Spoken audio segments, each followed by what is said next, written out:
It took me 8 years to realize this, and after that, my whole perspective on filmmaking changed. It doesn't matter how I make the sound, what really matters is what sound I'm making. Let me explain. The truth is that tools are secondary.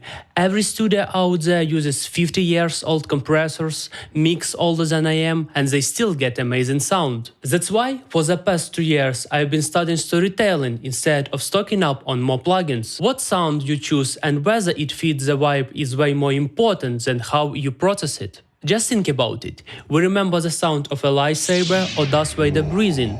Those sounds were not only unique, but also perfectly developed the story they were a part of. Stay with me, I am all about sound.